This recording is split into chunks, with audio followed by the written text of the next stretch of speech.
I've been buying rings like I'm Kobe. I be in and out of arenas like I'm Scottie Pippen.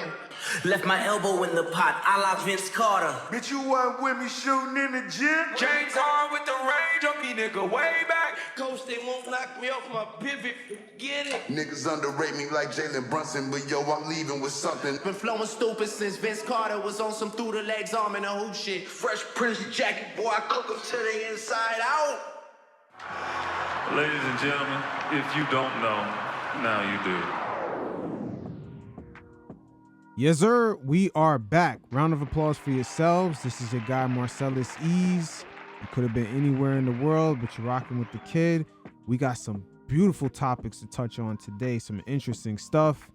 Mr. Big Shot, Chauncey Billups, we're going to get deeper into the gambling scandal and the first indictment involving the current day head coach of the Portland Trail Blazers. A lot of the paperwork really suggests that Chauncey Billups might really walk scot-free. And then we'll catch up with the former Cleveland Cavalier Ricky Davis with those crazy sideburns. But my man Ricky reflected on his time in Cleveland and the politics of a rookie LeBron James joining the team. And what's going on over there down at ESPN? Are they losing leverage as Disney fought YouTube? And their dispute are beginning to show signs that the sports rights bubble is beginning to pop.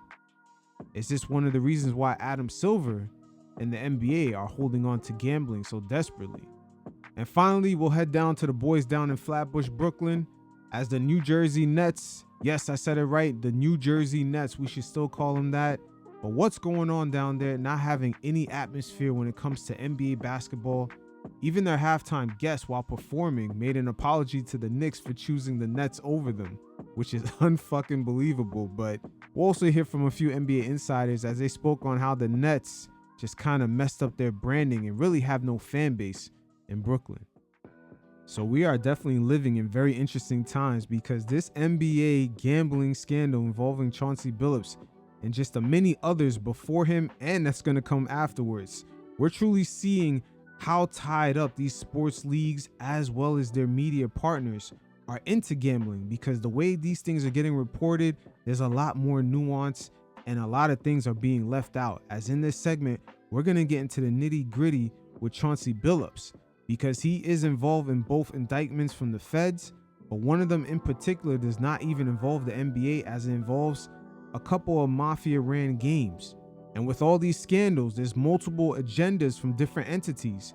The feds more than likely was probably already looking at this first indictment with Chauncey Billups and these mob games, and they sort of saw a perfect opportunity to tie in the NBA and their involvement with other players fixing games. Now, in the case of Chauncey Billups, the Southern District of New York, they love chasing clout. When they bring up a lot of these cases, we've seen it with P. Diddy as they try to charge him with a RICO, even though they never really named any other organizations involved. Imagine that, a solo guy getting a RICO all by himself. Makes no sense, but it is what it is. And again, before we get into this segment, let's not forget the feds, the way they introduced all this. They try to make Chauncey Billups almost seem like he was the face, the figurehead of a whole interstate poker gambling ring. Just look at the way the FBI director, Kash Patel, introduced this whole case to the public. Good morning. Today we are here in New York to announce a historic arrest across a wide-sweeping criminal enterprise that envelops both the NBA and La Casa Nostra. But as you now know, individuals such as Chauncey Billups, Damon Jones, and Terry Rozier were taken into custody today, former, current NBA players and coaches. What you don't know is that this is an illegal gambling operation and sports rigging operation that spanned the course of years. The FBI led a coordinated takedown across 11 states to arrest over 30 individuals today responsible for this case, which is very much ongoing. The charges and the arrests that were taken down across this country range from wire fraud, money laundering, extortion, robbery, illegal gambling. Once again, the feds have to make a splash when announcing this original case. And interesting enough, they're already making plea deals with Chauncey Billups. So how tied in really was he? And don't be shocked if he takes it to trial. And we got to keep in mind the way the media is covering this while at the same time tossing out gambling ads with the very next breath. A lot of the details in this Chauncey Billups situation is trickling in but it's not really in the forefront. And once again, stick with me as I lay the nuances before we get into the nitty-gritty of this whole indictment involving Chauncey Billups and the mob, as we'll first hear from ESPN's legal analyst as he drops real gems of some of the details that's going on in this case. Ryan Smith joining us now, ESPN legal analyst. Ryan, what role has the government alleged Billups played in this whole poker scheme? So they're essentially calling him the face card. And when you think about it, they have this high stakes poker game. The people involved, according to the government, are trying to get these high net worth individuals to come. What's a good way to come? Hey, we got a Hall of Fame NBA guy, Chauncey Billups here. That's why he's the face card. He's the guy who helps bring in, at least according to prosecutors, the victims who they then bilk in these rigged poker games.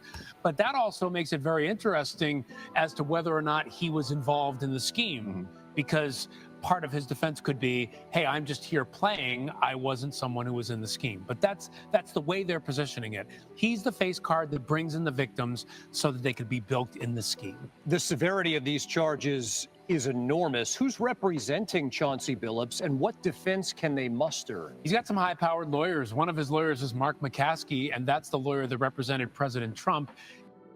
Very interesting right there. The same lawyer that represented Trump going up against the same district that's charging Chauncey Billups right here. Wow. And once again, that district has shown in the past that they do have agendas. So now that we're hearing more details that Chauncey Billups was used as the face, but it doesn't necessarily mean that he knew what was going on. The burden is really on the feds to prove this, as they did admit that they have 1 terabyte of evidence, which kind of sounds crazy, but at the end of the day, it could just be 1 terabyte of just security footage. Who knows? It's pretty vague. But the way the FBI director, Kash Patel, introduced the whole case to the media, it almost made Chauncey Billups seem like he was a fucking made man. In a lot of his New York investigations that involved real estate companies and charities, he's also he's the son of the former attorney general. So this is a very high-powered lawyer who is used to big-time cases. And when you have a case like this, 31 defendants, you're one of them. I think it helps to have a well-established, very skilled lawyer like McCaskey is. Now, in terms of defenses, it ends up being interesting. Again, it's early days, so he's going to now get discovery and things like that and see what the government has against him. But one way he could go is to essentially say, I am not a part of the conspiracy. It's like saying, I was present, but I didn't participate. So how does that work? They have to be able to prove that he had knowledge of the conspiracy, that he had intended to fraud people, that he was part of the scheme. But if he just showed up to play cards and they can't prove that he was a part of that, there's not messages or all different kinds of communications about how the scheme works, then he might be able to say, I had nothing to do with this. I just showed up, here I am, and I'm playing. And so that might be a place where he lies in terms of making his defense. But again, it's going to be helpful for him and his defense team to get documents from the government to see what they have on him so they can formulate that. There is a lot of possibility for plea deals in this. In fact, the government's already stepped out and said, hey, we're having discussions with a lot of the defendants. We hope to resolve a lot of these cases before trial. Very interesting right there. Once again, they might not have shit. And going back to what the legal analyst has said before about Chauncey Billups, he kind of said it in legal terms. I had nothing to do with this, because according to the court language, they're going to have to prove 100% without a doubt that he had intention of defrauding people. So if they don't have any proof in the eyes of the court, he could say that he had nothing to do with it. Even if he had a hint about it, the fact that he's not tied in through the back end and just got a payment for just showing up, shit, in the eyes of the law, he could be innocent. But plea deals are very tricky. We don't know if they're having these discussions with, say, Chauncey Billups or other of the people that we know in this case. But they're tricky because a lot of times when you start having negotiations or discussions with one group of people, and you got 31 defendants here, the people who come in later, they don't always get the best deal. Right. People who come in earlier, they might get a more favorable circumstance, and then you have to worry about, what are they saying about me? So the plea deal discussions might be interesting here. Again, they're not saying they're having them directly. They're saying they're having discussions. But I wouldn't be surprised if this case ends with some plea deals. And I know prosecutors are trying to resolve some of these cases with some of these defendants. Now, Chauncey Billups' lawyer is very well connected within that whole kind of industry. He seems like he was born into that position right there, as he does have family members that are tied in. shit, he represented Donald Trump and they won that case in New York. So, man, the feds definitely have a burden ahead of them to prove that Chauncey Billups, without a shadow of a doubt, was involved in this, aka had intent. So now we're going to get into the meat and potatoes of all this, as Julian Dory has sat down with Jeff Nadeau, a sports bettor who studies the industry and is now presenting the back end as content towards a whole new audience. That's why I said the media landscape is very interesting, because now it gives an avenue for people to tell stories that normally the public would not know. Basically, they can make a whole economy out of their stories. But their sit down was very interesting because they went over the key details of this whole Chauncey Billups situation involving the mob members and what exactly is the makeup of a mob team today. These guys are far younger and don't really necessarily have the same mindset as some of the members that they looked up to from the past. The loyalty is very flexible depending on if guys can make the money or not. The level of the crimes are even more petty and they're done very, very sloppy. And finally, Jeff Nadeau gives great insight into how the mob members of today, the younger mob members, some of them are kids of made guys, but they're running into a wall because all the underground schemes that they used to run are getting blended with the regulated gambling market, which is much more tightly ran than we expect. All the irregular prop bets are being spotted right away by middlemen companies that work with casinos, and they could easily spot betting patterns, and they notify basically the whole industry. Side note, I've elaborated on this more on the Patreon because it's one of the reasons why ESPN had to separate from the previous gambling sports books that they were working with. ESPN Bet had to dissolve. So there's a lot going on in that gumbo bowl between the underworld of gambling and the various sports leagues that are trying to corporatize that industry to make up for the lack of media revenue that's going to come in the future. That's why I said this is like a big pot of gumbo. There's a lot going on in there. So I want to make this clear right out of the gate, okay? The mafia for years, and we're talking decades, in New York, in certain businesses, take a tax from everything. And when I say tax, they get a percentage of, and nowadays it's more like kind of seedy business. So like strip clubs, poker games, things of that nature. Back in the day, you know about regular extortion. They were extorting everybody. Now it's more or less, it's kind of a circuit group of people. They run poker, dice. This goes on in New Jersey. This goes on in Staten Island, all the boroughs. And in particular areas in Manhattan, so for instance, Greenwich Village, or one of these games was, that goes to a certain family. And they have representation in that game. He collects, he gets a piece of every game. So like the fact that the mob's involved with this is not surprising. If you're playing at a game underground in New York, it's 99% sure there's some connection to the mob, whether it be an associate, there might be made guys in these clubs, and then there's always going to be that captain or made guy that is kind of the overseer of making sure everything runs, everybody gets paid. That was one of the things, though, in the indictment that I don't want to say it surprised me, but it seemed like a little convoluted in that the way they wrote it up, and maybe they were just a little careless with how they wrote it in here. It seemed like games were being protected at the same time by multiple families. So, well, yeah. So, and that's the thing. Like, I think there's this premonition. I've heard it on, some. I'll say this real clear. In this case and in the other case, some of the worst reporting you'll ever see went on with this case. I mean, it's just salacious. It's, bringing up it's cool to say Chauncey Billups, it was with the mob. Chauncey Billups, I could almost assuredly tell you, has never spoken to a mobster in his life. And if he did, he didn't know. He didn't know it, right? Now, it looks like Jeff Nadeau picked up on the same bullshit I did. The Southern District of New York, man. I'm telling you, these guys love to chase clout. P. Diddy and a Rico, but yet they never named the organization. They've been on this crusade for a while, and they try to make an example out of Trump. Unfortunately for them, that shit did not work. He took a picture with somebody or something, but like, it's not like they were calling Chauncey on the phone and saying, "Hey bro, you showing up tonight?" Like, it didn't work like that. But yeah, I mean, these indictments can be a little like confusing because you first have to understand the background of the games and how they work. And these families work together. There's this thought in the media that they don't like each other, they're rivals.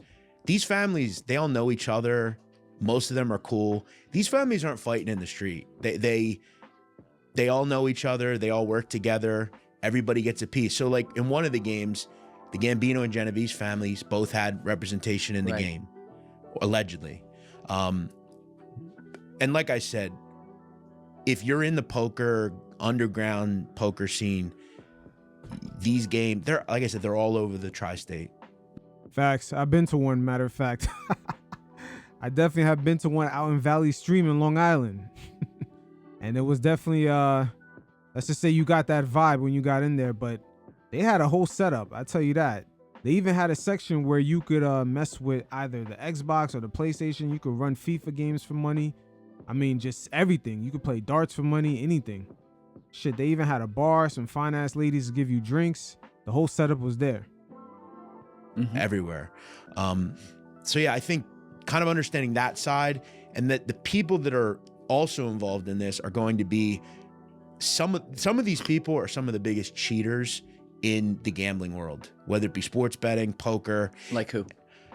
For instance, Anwar Awadi is a known scam artist. He's one of the biggest cheat scam artists in America. Also known as Flappy. Correct.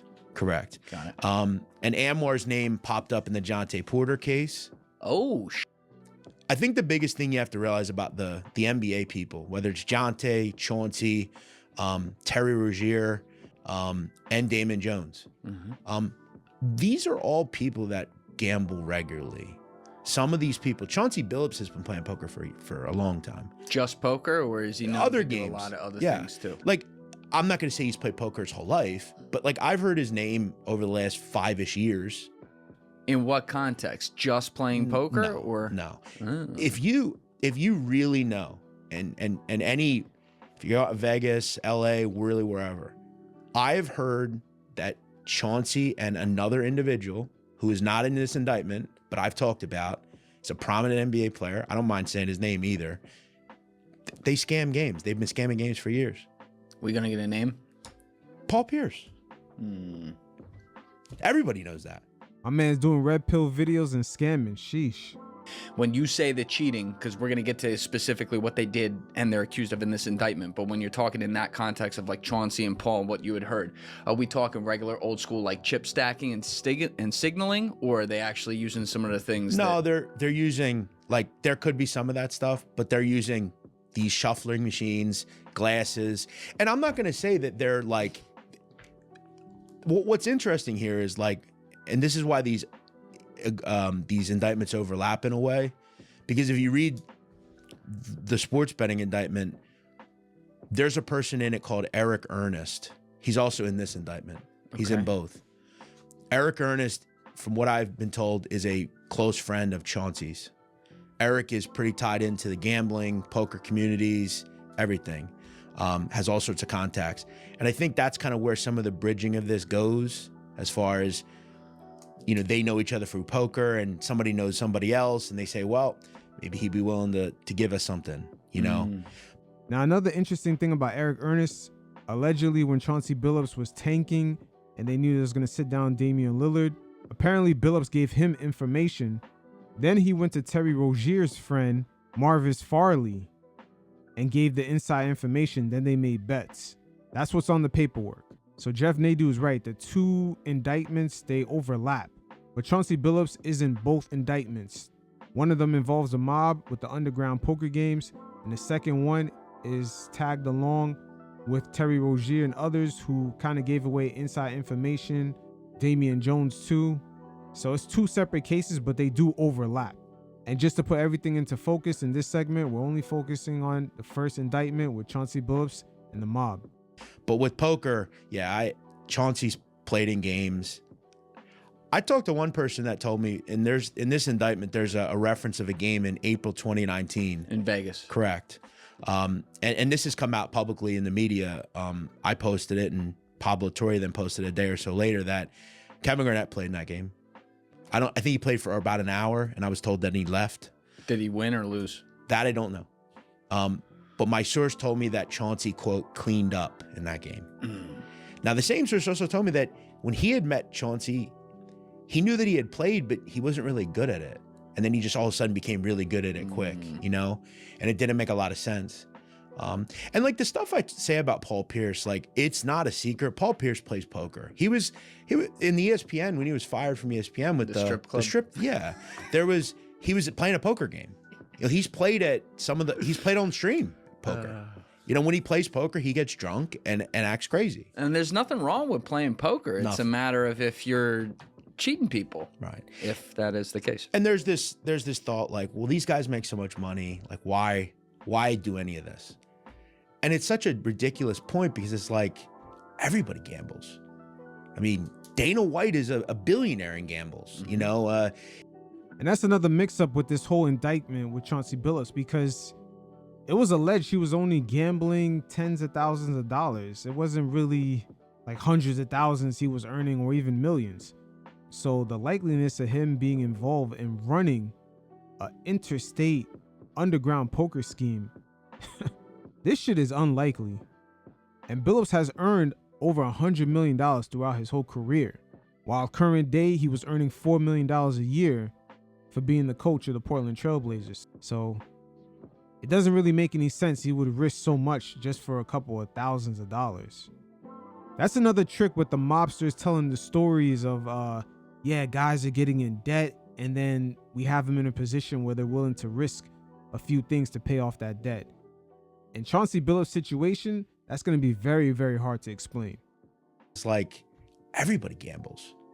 I mean, Dana White is a billionaire in gambles. You know, some of the richest people on earth love to gamble. I think in terms of these athletes, it started as they love to do it.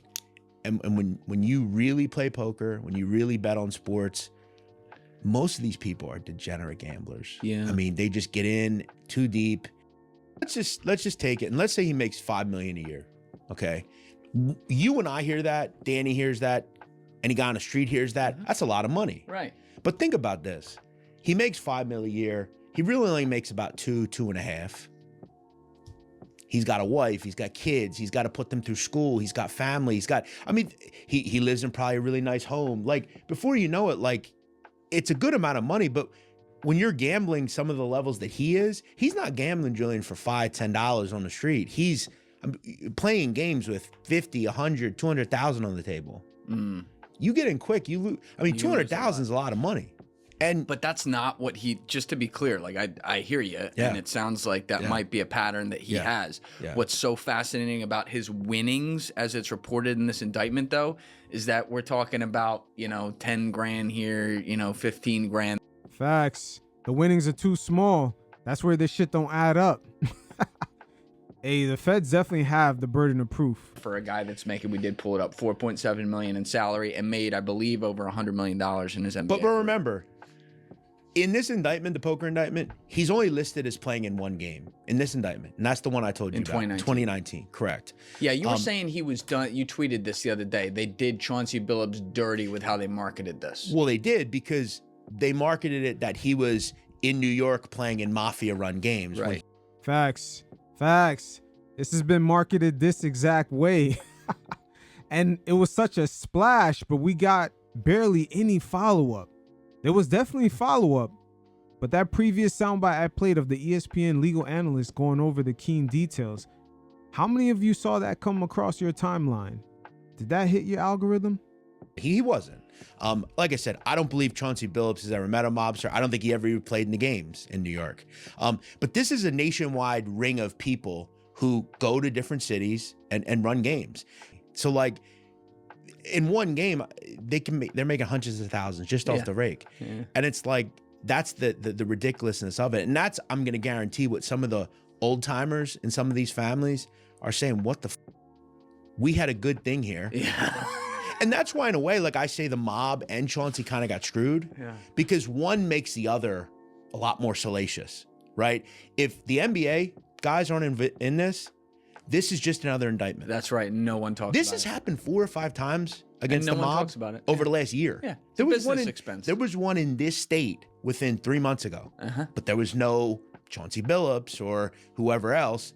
So only I heard about it. But this is now a international story on every news station, and every talking head in sports media is talking about it because it's a current NBA coach. Are they really talking about it? It's pretty much surface level. They don't want to stay too stuck in this whole gambling scandals, because in the very next breath, a lot of these same media entities are promoting and telling you what parlays to pick. Very interesting times that we live in. It's a current NBA coach. Chauncey's problems are not in this case. They're in the other case. Okay. The fact that you're an open coach in the league currently. He coached the first night of the season just days ago.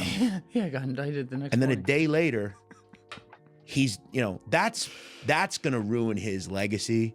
Like I said, if you're in these circles, like the gambling circle, like, it wasn't overly surprising, at least to the people that I talked to, that Chauncey Billups was involved with this. So, I mean, They had a feeling. as far as the poker, one of the reasons that this is, I think, very pervasive now is prop bets. Because when you were fixing like a point spread years ago, you almost had to have 1 or 2 or 3 people involved. I guess you could have one person do it, but a prop is so much easier to rig because it's literally the person controls whether they get enough rebounds or assists or whatever. Now, when we talk about Billups, Chauncey had a friend who I mentioned called Eric Ernest. Now, Eric Ernest's name is involved in both poker and sports betting. He's someone described him to me as like kind of a hustler. He's kind of always out there making money in games. I don't know how he makes a living, but people said that he's a guy that's out there in these games, playing, betting sports, that sort of thing. Billups it's towards the end of the season. The Trailblazers are out of the playoff race, and now we're fighting for spot in the draft lottery. So the worst team has the best chance. He initiates a conversation with Mr. Ernest that certain people aren't going to play. They're going to tank. Now, this right here is part of the second indictment. So this is the part that involves Damian Jones, Terry Rozier, and Chauncey Billups. And there's mega star athletes, face of the NBA type of players involved. But I went over that in the Patreon. I'll throw the link in the description below because I can't really talk about that in open airwaves. Blah, blah, blah, blah, blah. And this is, again, an NBA sitting head coach. It's insane. Doing this. Yeah. Okay, so he then gets this to Ernest. Ernest also goes to Marvis Fairley, who's this sports betting handicapper guy, and they make money off this. So the idea, though, that a sitting head coach would be involved in fixing their own team's games, especially to the downside, is worst case scenario. I will say, and I think it is important, like fix, I think is a bit strong. I think he was giving information that the public was not given as well. Now, this is another dynamic of the whole NBA being involved in gambling. At the end of this season, around early April, when teams start to tank, end of March, this is where things are going to get real tricky. Insider information definitely is being traded, and we could only wonder how long has this truly been going on. For Chauncey Billups in this indictment to be listed as a head coach, to give away information that Dame at the time playing for the Blazers was not going to play because they were tanking to get that lottery pick, it's really going to get tricky for Adam Silver. So it was insider trading essentially. Fixing would be like, I know what you're saying. If he takes out a guy who's got 37 points in the fourth quarter with 2 minutes to go because he needs to get some sort of prop bet through and then they lose the game, that's fixing. I'm just looking out for you. You never know. They take every word you say. Yeah. But hey, everything today is allegedly. Sure. And it's all allegedly. And it's all in these indictments. I mean, that's the thing about indictments is like, I wish people would just read them. They map out everything, and I think what the problem in this case is, in both these cases, is literally no media read the indictment. Facts. Why is that? Because they don't want to get into the weeds of it. Why would they? They're earning a shit ton of money through all these sports books. The level of promotion with all these gambling ads is so fucking high. that they will look crazy spending even 5-6 minutes telling a story about a scandal involving gambling, and then have two things happen. Either they have a gambling banner in the bottom of the screen appear, or in the very next breath mention parlays or just anything having to do with sports books. You know, it doesn't get talked about too much, but since the pandemic, the NBA had to borrow over $800 million. They had a lot of bills to pay, a lot of sports leagues, not just the NBA. And the sentiment around gambling at the time was almost as if it was something to stay away from. And it's funny how quickly the tide has turned, that now all of a sudden it's so acceptable that it's being pushed almost more than McDonald's commercials or just commercials involving food. And we're going to soon find out how much is the gambling money propping up a lot of the media entities current day, as well as the sports leagues going into the future, as their sports rights might not get as much money as they once got before. There's going to be a lot less entities bidding to get these sports games on, and the major tech giants such as Netflix, Apple, and even Amazon to a degree, they're subtly making it known that they're not really interested in grabbing a whole season worth of games. It's almost as if they're just interested in having these leagues as almost an add-on to get more people to sign up for the main part of their business. Because they're saying a bunch of that just hasn't happened. But like what? Well, like again, like that Billups was playing with mobsters. Like right. He didn't. And that's the funny thing that I learned about in all the mob stuff I'm doing. Like, I think most Joe Q public, they hear the word mafia and they think like, you know, what the movies have told us, you know, or what the mafia maybe was 50 years ago. The mafia is not the powerful group that it was once. Right. But most people assume that it still is. Like if I go out, you know, on the street right now and I ask 5 people, when you hear the word mafia, what do you think of? You know what they're going to say? Generally? Murder? No. Tony Soprano. Oh, you're thinking or like Vito. actual, they're just going to bring up some fake movie actor or something, or John Gotti or something like that. I think that the most of America has a lost thought on like what, like even some of the reporting in this, it's like the mafia. It's like I'm trying to point out here is the mafia. They don't have that capability to go to athletes and stuff. They're not doing that. These are young people doing this. We talked about the cheating. Yeah. How they cheated was they were using rigged shuffling machines. Now, any casino in America, you've played poker, they all have shuffling machines. The thing that makes these different is, think of it like a ghost gun. You have to get parts to assemble a ghost gun. You have to have someone add a switch to it even. Right. That has to be done by a person in particular. Not anybody can do that. Oh, shit. They're doing that with shuffling machines? Yeah. Whoa. Think of it also like, if you watch Breaking Bad, right? I did. So one of the challenges that Walt and Jesse have early on is they're trying to cook meth by using Sudafed, which is, you have to have a ton of Sudafed. Right. And there's now actually a law where, like I have Zyrtec D, I use it for allergies. You can't buy more than 1 pack of Zyrtec. I don't know if you know that. You have to sign like a paper. Yeah. And that protects it against people. They call them Smurfs. They would take Smurfs and send them in the drugstores and buy a bunch of Sudafed. And what Walt and Jesse realize is if they get methylphenidate, I believe it is, they get in the big drums, they can make all sorts of meth and it's way easier. But getting that's hard. Same thing with a rigged shuffling machine. You can get a shuffler, but getting someone with a certain set of skills that can shuffle it and rig it, that's another story. And what these guys did, the greed, they didn't even pay for it. They just jammed the guy up and stole it from him. That's your Hobbs Act robbery conspiracy. And not only these geniuses, they use their own cars to do it. You see them on poll cameras, there's toll records, and they set him up. They picked the guy up with the shuffling machine, John Doe 7. He has the shuffling machine in his hands. 2 of the defendants have a car in park, and 2 other defendants come up and rob him with the shuffling machine. Goes to show you how, once again, as I stated before earlier in this segment, how sloppy these guys are doing things now. You could tell just beyond the loyalty, there's a lot of rule bending. And in a way, it's almost like the mob forgot. Like, we're in the age of technology. There's cameras everywhere. You can't be sending gambling winnings through Zelle or Cash App. A lot of things are really traceable today. Quite a few of these scenarios are included in the paperwork, especially with the payments, the way it was being sent. Cash App and Zelle is fucking crazy. 2 of the defendants have a car and park, and 2 other defendants come up and rob them with the shuffling machine. Yeah, like, but these are like just young, like game runner cheats that are like stealing shuffling machines. Yeah. And there's also another situation where eventually, so I mentioned there's 2 games. There was one in Greenwich Village, 80 Washington Place, and then there's one up in Midtown. It's Lexington Avenue, 147 Lexington Avenue. It's in Kips Bay. At one point, the mob, great neighborhoods too. Yeah, at one point the mob members and associates decide that they're going to combine both of the games. They're going to just have one big game on Lex. To which defendant Awadi says, "Fuck you guys.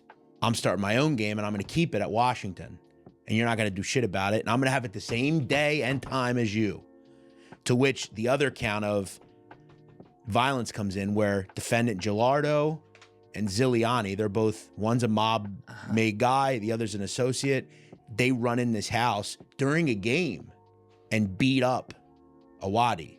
And then Gilardo texts the other co-conspirators and says, "Keep him the fuck away from us. Don't talk to any of him and his people. He's dead to us," basically.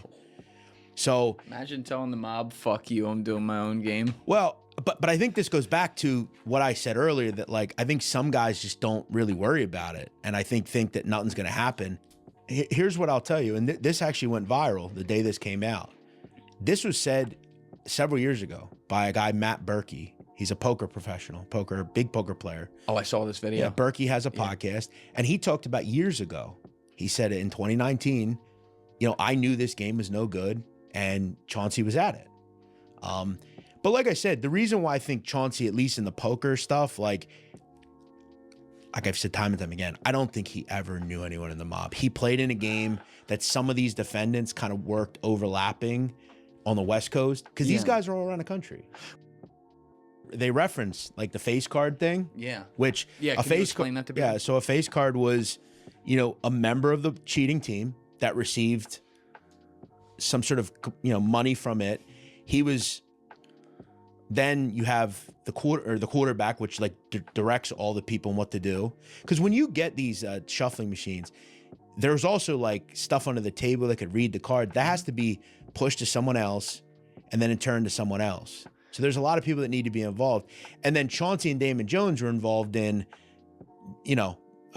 bringing like Kevin Garnett or attracting big fish. Yeah, right. Victims. And the real question is, did Chauncey, when they were sending those signals, was he involved in that? Because if he wasn't, and he just brought in other well-known players just to make the game attractive, how well connected really was he? But then again, some of the poker hands that he was winning didn't even make any sense. He was chasing a straight with a 5-6, different suits, and one of the professional players, he had a Queen Jack matching when the community cards came out. So he was betting like crazy, and Billups kept chasing, and for him to get the straight on the last hand, shit's gonna get real tricky when this court case starts up. That's the thing as well. I mean, I think the big thing that I would include in the poker stuff is there are 2 separate sets of games. The ones that are controlled by New York and the mob, and then all the other ones. Yeah. I think we have to also remember, like, there's a fine line between like playing poker, and though taking a rake is illegal, like everybody does that. Yes. But like where it becomes really scammy is when you're, again, like you just said, you're cheating. Like you're, also like when you play in these games, like I talked to one guy that played at Lex game. He said he played there many times. He said, I asked him, I said, so if there are 10 games, how many are being cheated? He said all 10. And what I think what I want to tell the public about these games that's so kind of inviting is these games anybody would want to play at. Like I've always said the funnest thing you can do is play poker. It's so fun. It's a great game. And like you're there, and especially if you're winning, it's great. And these games are particularly great because they're in a beautiful home or like apartment. You get escorted up with like a big security guy. Everybody's money's good. It's not like you walk in with 100,000. It's all sent up before you get there. Right. You walk up, beautiful table. I mean, you can, any food you want, they'll go get you. great liquor. There are women there, and I've seen the women that are at these games. And they do approved. They're just beautiful. Yeah. They're topless. You know, I'm sure if you needed a loan, someone would give it to you. Like it's a nice, inviting type of poker. It's better than going to like a borgata or something. Yeah. You know, it's great. And I think that's kind of the inviting. And that's the sad thing I think about this stuff is, like I said before, they didn't need to cheat. Right. Like these games are already big enough. I want to again make it clear in this poker indictment, there's only one mention of Mr. Billups playing in one of these games. 2019. Correct. You know, do I believe and have I heard that he's played poker for years and he's been involved in some tough stuff himself in poker? Yes, but that is not involved in this. Very interesting. He's only been in one game. So they kind of made him the face of this just over that, which is kind of crazy. But again, with a lot of these mob guys, very similar to the, I guess, famous show The Sopranos, the premise of that whole series was to show how the mob was kind of in a collapse. And even in that series multiple times, the main character and his associates were considered a glorified crew. Right here, Jeff Nadu gives great insight on how the rules of just loyalty are bent based off of how much money guys could bring in. And it's as simple as like, if you're on a Fed case and they call you down and you like start making small talk with a cop, like that's no good, you know? But one of them in this case, you know, that's a question. He's involved in this now. And it's like, well, how? Like, why are you dealing with him? But I talked to somebody and they told me, like, nowadays it's as simple as you could be a stone cold rat, but if you can make money for people, they're letting you around. Nobody cares. Some people, nobody cares. Now, I'm not saying every one of them guys is like that, because there's still some people in that life that, you know, are dead in the wool gangsters, but are they gonna? That's wild. Yeah, and that's kind of the real concern that I have is just how as an organization can you continue like that? Because we've seen it just get brittled down through government scrutiny and all that sort of thing. And I think that's another thing. And we've seen that in life in general, where values are gone now. Now, with those values being bent like that, we also got to ask how easy it is to infiltrate that whole structure, AKA the feds, or just any kind of undercover. Ever since law enforcement down in New York City came up with the RICO, the mob has pretty much had their hands tied. And now we're seeing them bend the rules of loyalty and certain principles according to how much money a guy can bring in. For Chauncey Billups and some of the sit downs he had in these games, you gotta wonder, did he know that he was participating in something like this? And with the way these guys kind of operate, bending the rules, he could have been sitting down in poker games in which the feds were already kind of infiltrating these games without some of these mob members even knowing. But whatever doesn't come out in the wash will definitely come out in the rinse. There's just way too many moving parts to this story. So former Cleveland Cavalier Ricky Davis had reflected on his time playing with a young rookie LeBron James and some of the politics that were at play.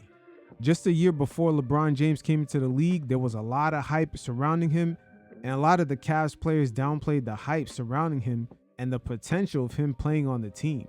And you got to feel for Ricky Davis because during those interviews, he didn't really say anything crazy. But the overall sentiment in that locker room was like an 18-year-old leading us to the promised land.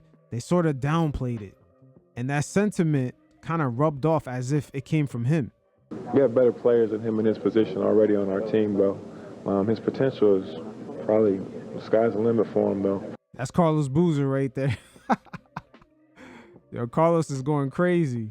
But the NBA was a grown man's league back then. They were in a transition period where more high school guys were coming in and started having impact right away. Guys like Amari Stoudemire, Kevin Garnett, Kobe Bryant, and even a player currently on the Cavs when this interview happened, Darius Miles. But check out even his sentiment on a high schooler, LeBron James, even though he came out of high school himself. I don't think you can really just bring a high school player in and really just think your team gonna really turn around like that. If he come, you know what I'm saying, he can just hop on our bandwagon and hopefully we can do something big.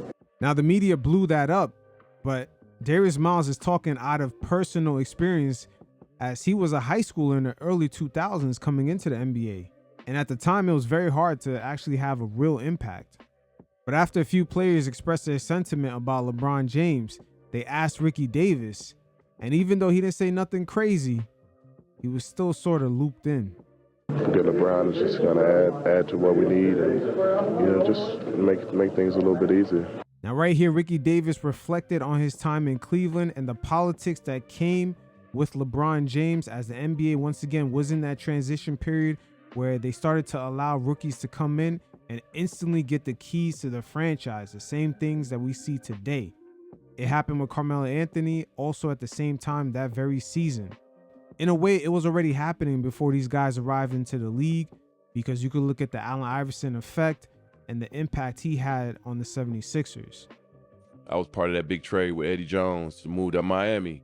So just kind of learning a little bit of politics like that. Like, damn, why did he get traded? I was just getting comfortable in Charlotte. And they like, look, Rook, they just throwing numbers in, people in to add the numbers and make sure it match. Sometimes you get thrown in. You ain't got no choice. And, from there, my second year, I kind of knew somewhat of the business of basketball, but I think my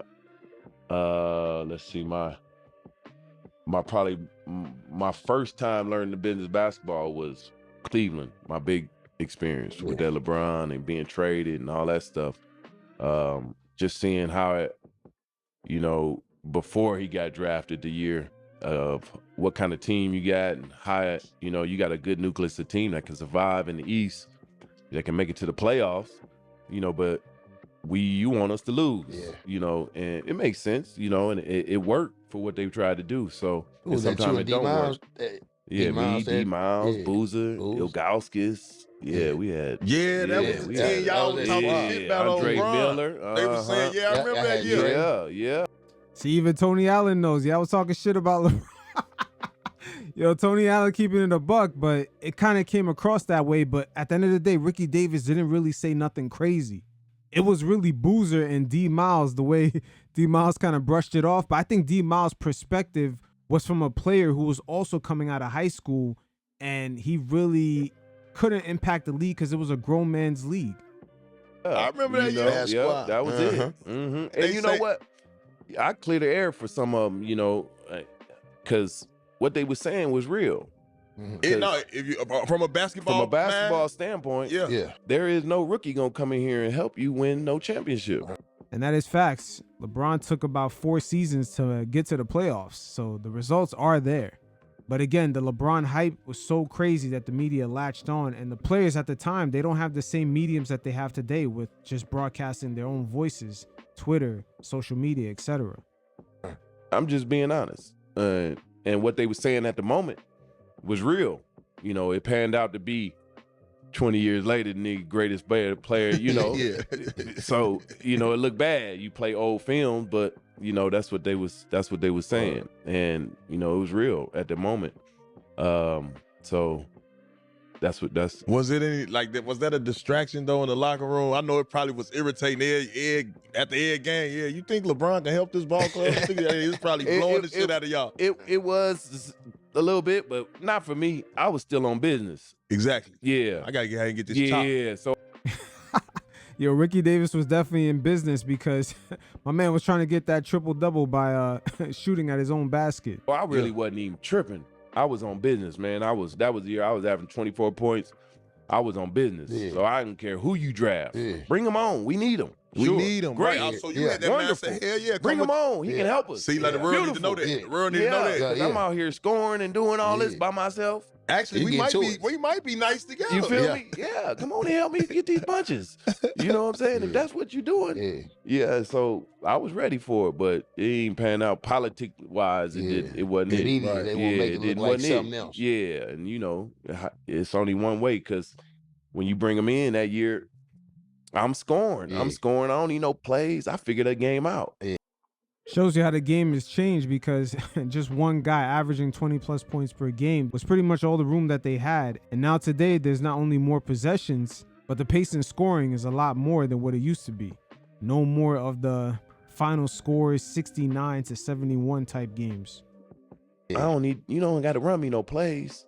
I figured out my third, fourth year. If you over there waiting on a coach to call your play, something wrong. Something wrong. No, you gonna shoot to the elbow. Man, as soon as you pass me that ball, I'm live.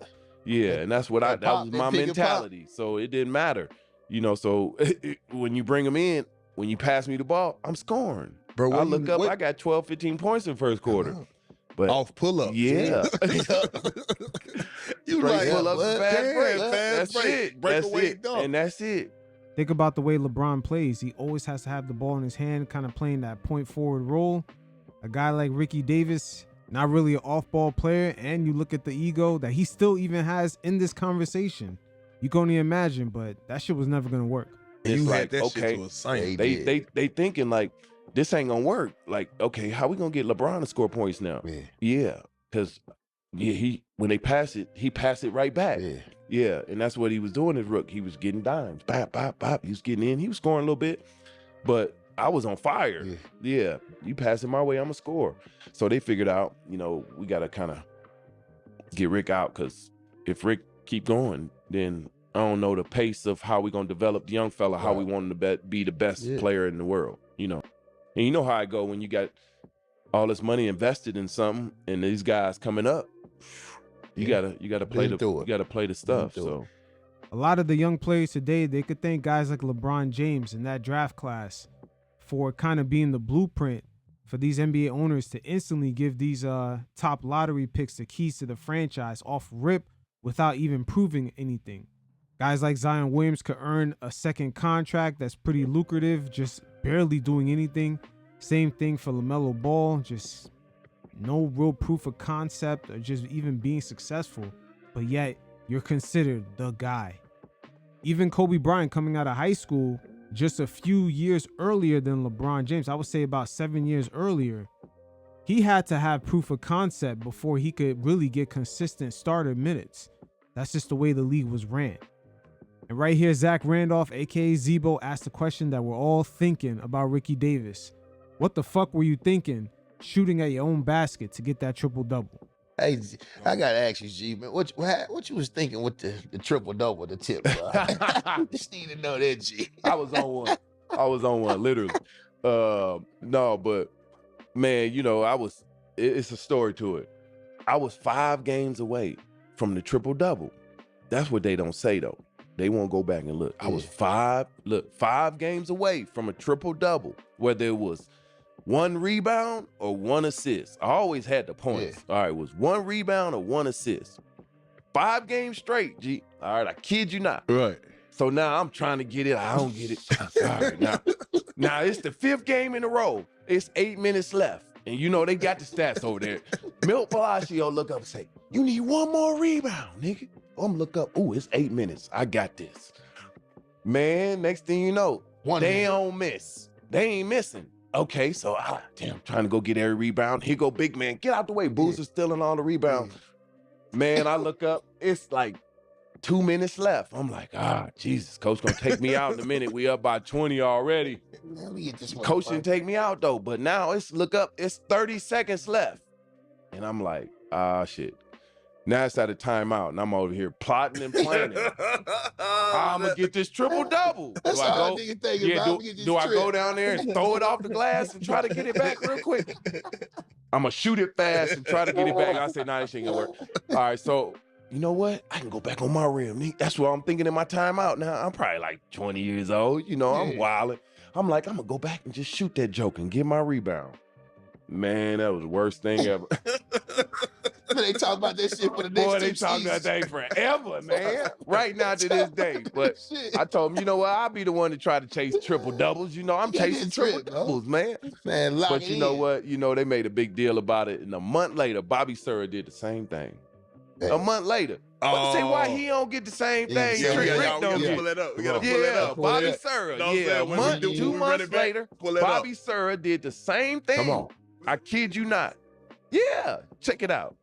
No, we gotta check it out. We gotta check it out, Tim. Yeah, and now Greek Freak and them did, you know, it's what they doing. That's what they chasing, you know, triple-double. But that was a story on that triple-double. Nah, yeah, man. Sloan was crazy. He was going nuts over there, man. But I was telling him I wasn't even thinking about that game. I was in my own little bag. Right. But yeah. And I'm telling you, you had that mindset anyway, shit. Like, yeah, I was in my own. I mean, you had to be, man, in that league. You got to turn that beast on. And that's how it was, man. Ricky Davis. The reason why they made a big deal that he did it is because he was doing a lot of dumb shit way before that. If you go back and look at some of his photos, he had the crazy sideburns. My man Ricky was definitely on one. But that type of aura is what hurt him when LeBron James came to the team. They did not want that culture festering over and giving the rookie kind of a bad blueprint on how to be during his time in the league. And even throughout the sit down, that whole aura of I gotta get mine, that's how the league used to be. Carmelo Anthony displays a lot of that attitude even today when he's talking about his time in the NBA. But unfortunately, as the eras do change, guys have to redevelop their mindset.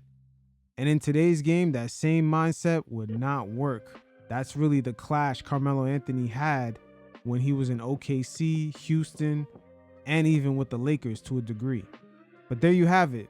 If Ricky Davis only had a medium to kind of clarify himself when LeBron was about to get drafted to the team, the players could have spun the narrative right back that they weren't really hating on LeBron. They were just stating facts based off of how the league was constructed at the time.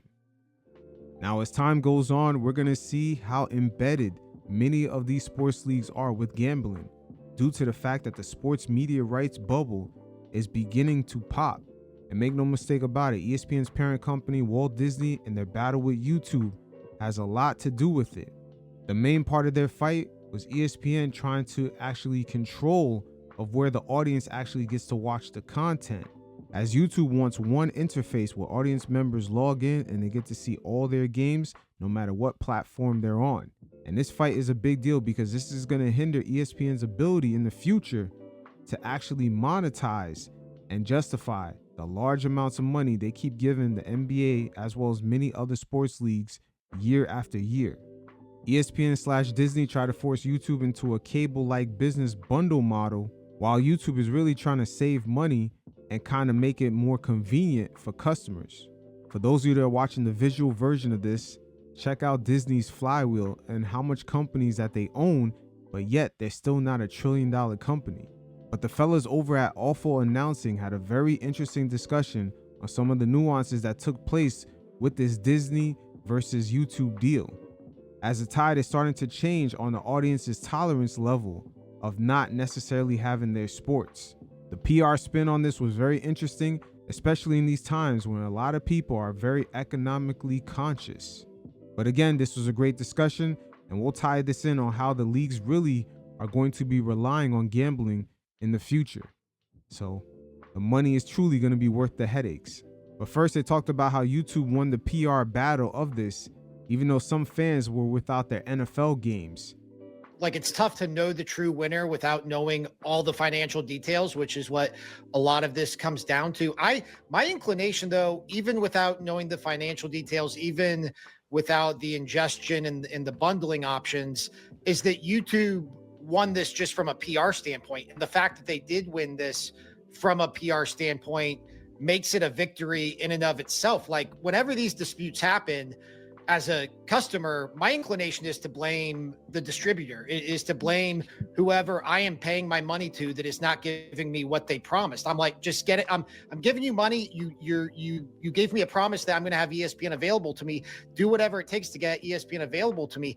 And the fact that the PR battle on this one was so lopsided toward YouTube TV that you had, anecdotally, I have friends who are diehard football fans who their weekends and their schedules revolve around watching football. They went 2 full weekends without access to ESPN. They were willing to go a third. Like, I don't know where it would have stopped. Like, it did not seem like YouTube TV, which is maybe the easiest to cancel distributor there is.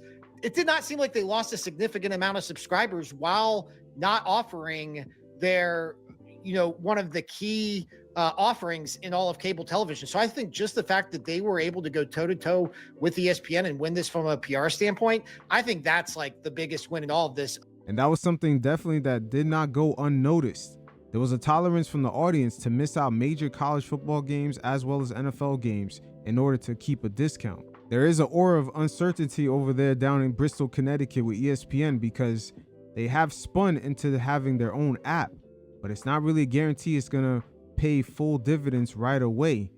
They also try to get into the whole gambling sector with ESPN bets, and that really didn't pay off. I kind of went over that in my Patreon why, because there was a little scandal involving the company that they were working with, and I believe they struck a partnership with either FanDuel or DraftKings. So the gambling money does serve as a layer that's kind of upholding the current sports media at the moment. But as the controversies continue to pour in, and if the PR gets bad enough on it, you're going to see these guys either cling on for dear life, or when they let it go, we're going to see how dire that money is coming off of that cable bundle business to the subscription model. And we're already seeing it. Many of the former ESPN behind the scenes people are now working with the athletes in their podcasts. There were so many layoffs, and even their pay structure right now. Some of their most coveted personalities are very highly paid, and everyone else is pretty much flatlined.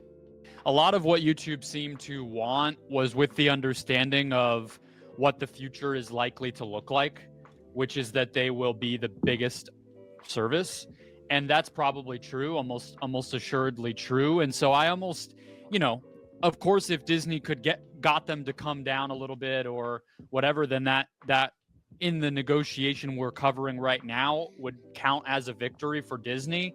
But long term, YouTube's going to get everything that they were asking for. It's just a matter of time. And so from that standpoint, like, I have a hard time even giving a tick mark in either column, because YouTube's right that they're going to be the deciding force in the future of all of this stuff, and the way that the finances work for it for Disney and every other content company in the future, which I think does kind of bring us to the ingestion side of this, because that's a big part of why. And, YouTube is basically neck and neck with, I would say, Prime Video, probably, as far as striving to be the home for all video content. Now, those businesses are different enough where even saying that is a little tough, but the reason I compare those two is because they both are ahead of the curve, being this place where these channels exist and this in-service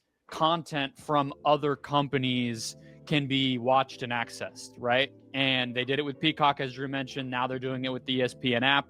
Either way, on Prime Video, you can watch everything from, HBO Max to League Pass from a portal housed on Prime Video, right? NBA League Pass.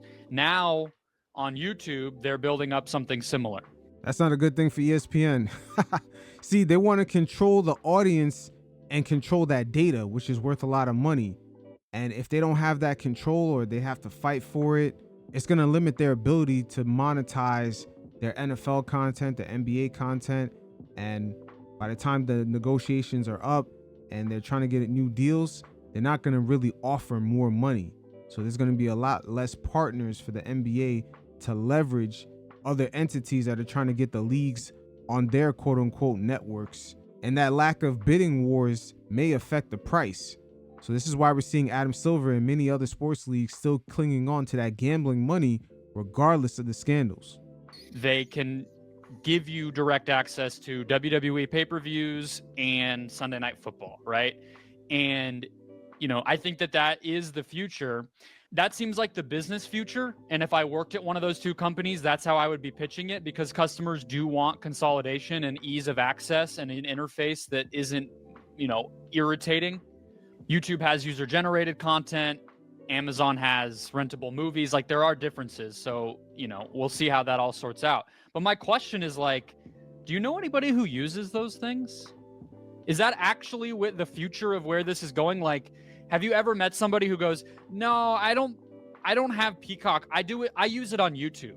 I just don't know if that's actually where the customers are saying the future is with their actions. Here's the problem. So you look at Disney, right? Separate from this YouTube, they are also trying a version of this, right? Where Disney Plus is increasingly becoming this home for all things Disney, whether that's, again, Monday Night Football, or it's Abbott Elementary or whatever you might be wanting to watch, ABC Nightly News. Like, they want it all to be there.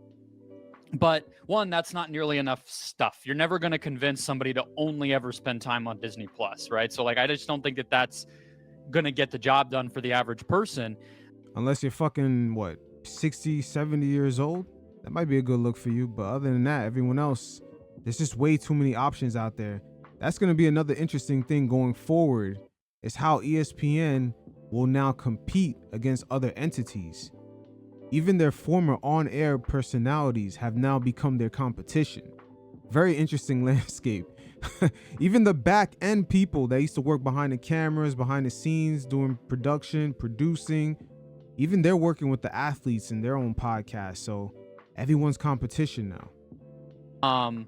But like, the other difference here is like, and why this YouTube one was so fascinating is, to me, like, back when cable was the place you went to watch stuff, it was understood that company, who you might, want to go, scream at the secretary for, but like, they were just for that. They just were the thing that gave a signal to your home to watch the content you wanted to watch, and they gave you a box and a remote, and that was that. Now YouTube is both, right? Amazon's trying to be both. YouTube is a place where you go watch your favorite vlogger, but also your cable company, and also this place that had an NFL game last month. Amazon, same thing. It's Thursday Night Football, it's renting movies, and it wants to be the place where you also go to. And so I just don't, I think that there is like a little bit of average person resistance to that also, because it's like, hold on, I'm paying you how much, and now I got to do more, and I got, like, you are just like my overlord now. I don't know. Maybe that is a little bit of a step too far in terms of trying to kind of mind read the average person and this anecdotal way of talking about this. But also with the average person, I guess we're all dealing with, a lot of these tech companies are looking at these cable-like subscriptions as almost add-ons. It's not a real full service to them. They don't treat it that way. It's not like they have a dedicated customer service line that's 24/7 like the cable companies would. That's not their main expertise.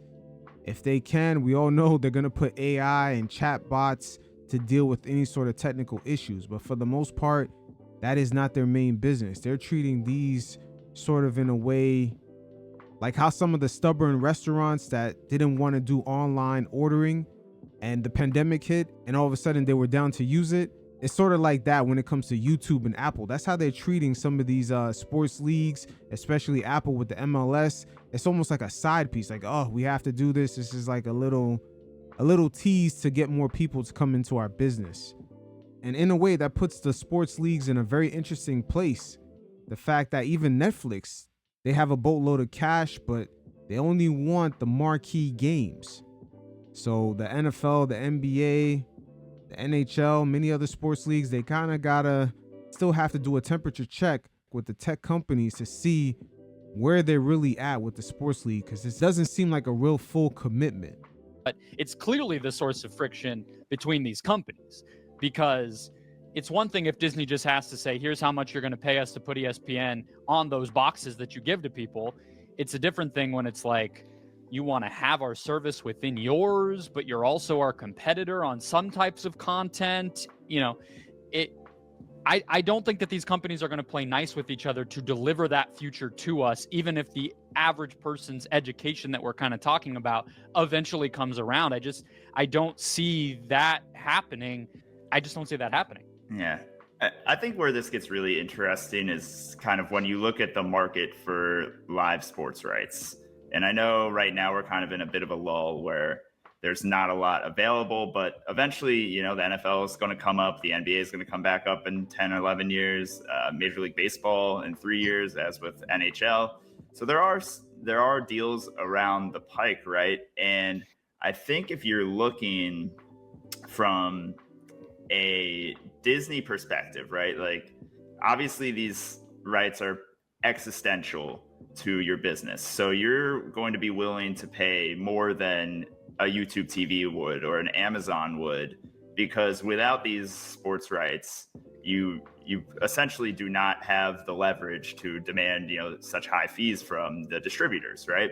So long as Disney and Fox and NBC can afford to pay these exorbitant live rights fees, the cost of doing business for the distributors, which includes YouTube TV, are going up, right? Like, I don't think YouTube TV is going to go and bid on top of Disney just because, like they want to own the content. Like, I still think it's probably a better deal for YouTube TV to get license the content essentially from Disney for its service. It's just kind of a matter of how long can these companies afford to continue to pay more, because in the interim, the price of YouTube TV, the price of your Xfinity bundle, the price of Charter, whatever, it's all just going to go up, right? So YouTube is playing the long game, like you said, Brendan, and like that's kind of where these deals are going. The game for Disney is kicking the can down the road as long as possible, at least the way I see it. They want to get as much of the consumer data as they can, keep their pure play streamer as Disney Plus or Hulu independent from YouTube TV for as long as possible, because then you're able to drive more revenue and then purchase more expensive sports rights and kind of keep the cycle going, right? But I don't think there's a future in which Disney is going to be able to compete with the financial might of Google, right? Like, that's just not in the cards. So it's kind of a shitty time for consumers, because it means, until these companies, end up consolidating or folding or, something extreme happens, prices are just going to go up. Yeah, because Disney as a content producer in the previous generation, it was lucrative enough to put movies in movie theaters and put content on cable to sustain an entire business. It's not anymore, and so here we are where we're trying to kind of find what's next. And yeah, I think that the places that house the content right now seem to be what is going to be the king of the playground for this next era, and Disney doesn't appear to be one of those. So yeah, they're kind of caught right now. And Disney/ESPN are far in the weaker position, because not only they're the content producers, which is the most expensive part, Google and YouTube already has the audience. They already have the infrastructure with the ads.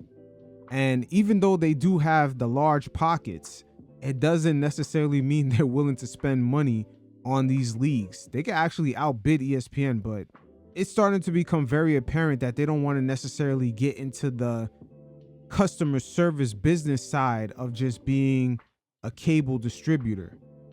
But again, these are interesting times, and we're seeing what's coming down the pipeline for Adam Silver and the NBA, as well as the many other sports leagues, because when those contracts come up, it's not really a guarantee that that money is going to keep climbing higher and higher.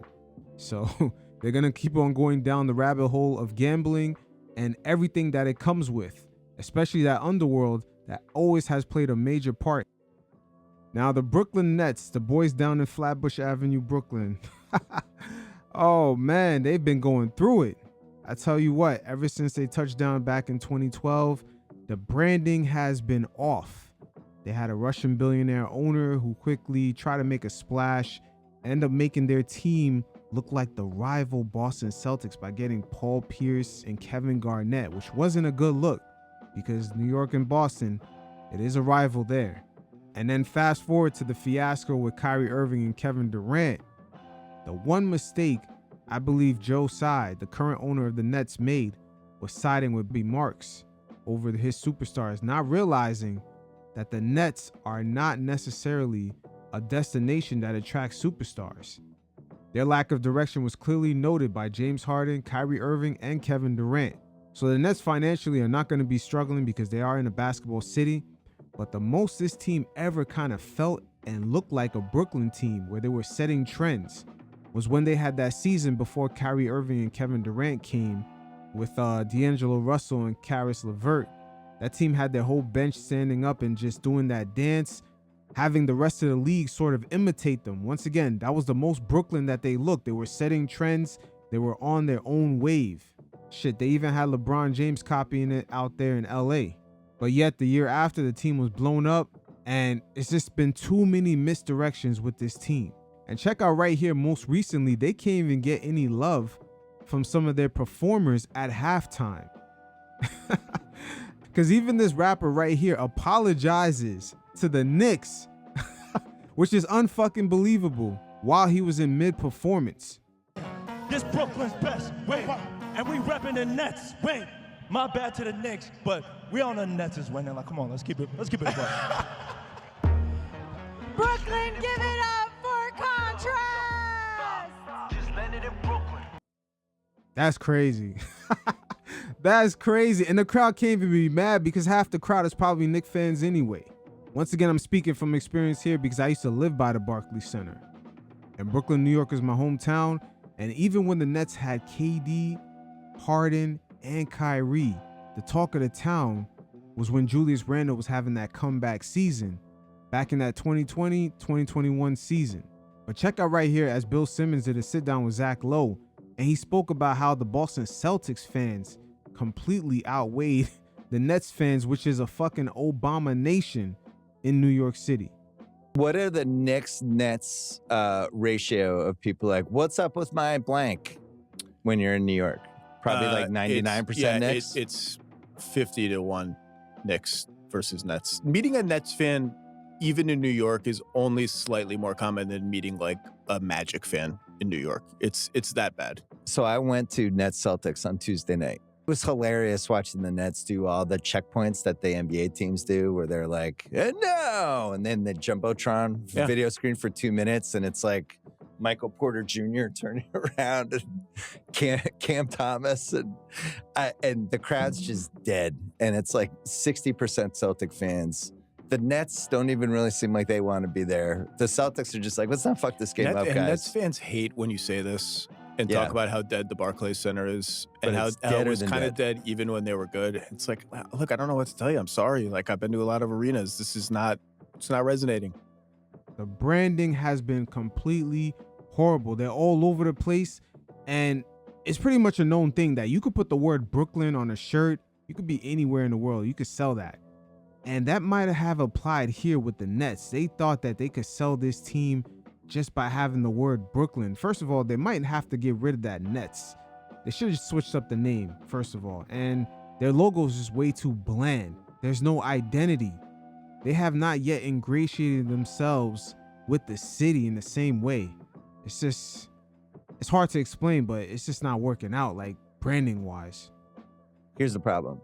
It's not dead for the Liberty Games. The Liberty Games are awesome. The Liberty Games are alive. Wild. Yeah. So it's the Nets' fault, and it's the Nets' fault probably for thinking they could come into New York and try to steal New York from the Knicks, because everybody loves the Knicks here. I wouldn't say it's that necessarily. They just didn't come to Brooklyn with branding themselves a certain way, having a certain aura, maybe being the young, scrappy team through the draft. It would have been nice to see if there was a strategy, sort of like how the Oakland Raiders kind of branded themselves behind being rebels. It doesn't have to be about that to a T, but they should have approached the branding from that kind of angle. Like, what kind of aura, what kind of attitude should we present? Just myself, from going into the Barclays Center, it feels like the Nets just thought that they could toss the word Brooklyn around everything and kind of make it cool. It's just, something seems off. It seems very transplant-ish. The borough of Brooklyn has gone through a transition. At the same time, the Nets did arrive, and quite a few of the fan bases that they have acquired are new residents of New York. So who knows, maybe things could change over time, but right now it's almost like a gentrified basketball team of New York City. So it's a weird vibe. So I don't know what the solution is, but I'll tell you one of the solutions. Having 5 first-round picks and not having any of them be anyone I was that interested in watching play basketball, that wasn't great. I just think it's a disgrace. Oh, come This on. is the NBA Come on, at its don't worst. disgrace. This is the NBA at its worst. A team that sucked for a couple years now and wanted to suck again. I don't understand, in a draft that had so many good players, that they took 5 guys that not one of them has jumped out to me yet. It's so early. I know, so but early. it's just like, this is a disgrace of a team. It's just terrible what they did. Now, Bill Simmons, it should be a disgrace that the owner sided with Sean Marks over 3 superstars, in which this team don't really have the ability to get that level of players. A James Harden in his prime, a Kevin Durant. The Nets are not that type of destination. We never solved the NBA correctly with shit Tanking. like this. It's embarrassing to watch. Now, this wasn't the only time some of the NBA media members have taken notice of the aura in Barclays Center. Check out what Tim Bontemps, who covered the Nets, had to say about even Kyrie Irving making his return into Brooklyn as a Maverick. There was no atmosphere. It might as well have been a regular Tuesday in November. Like it was sort of the opposite of his entire tenure here, which was just full of insanity and noise on all sorts of levels. He kind of referred to it obliquely in his comments, saying, essentially, I made some mistakes, which that is maybe the understatement of the century.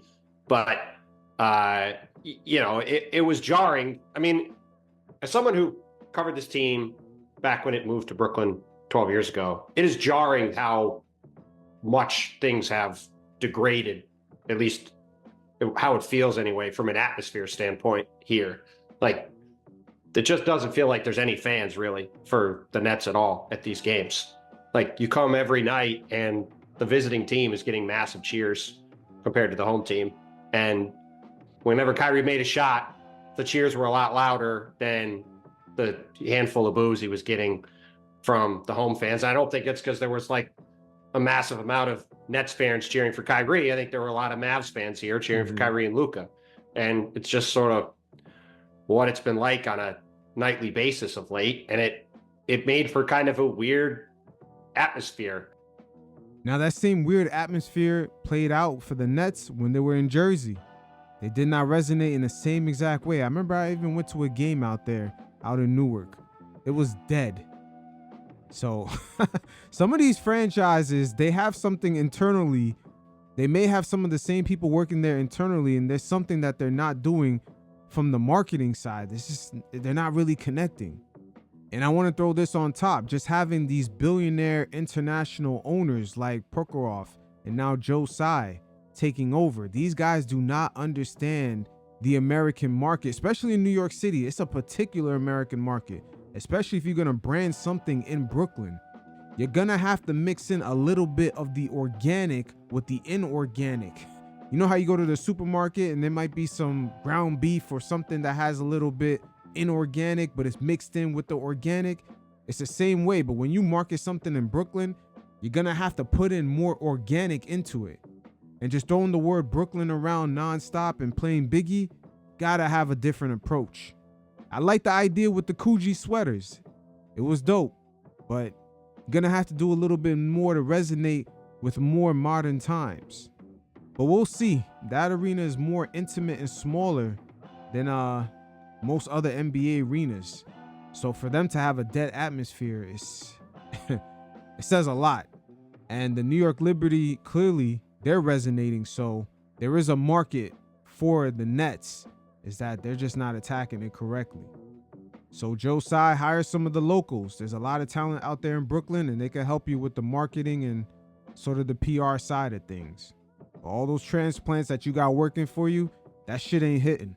Well, that's all I have for today. You guys definitely hit up the link in the description below. Check out the NBA True Story playlist. Also the NBA Hardwood Nuances. Nice little storyline mixed with game film. There's many stories from past and present. And until next time, you fellas stay safe. Peace.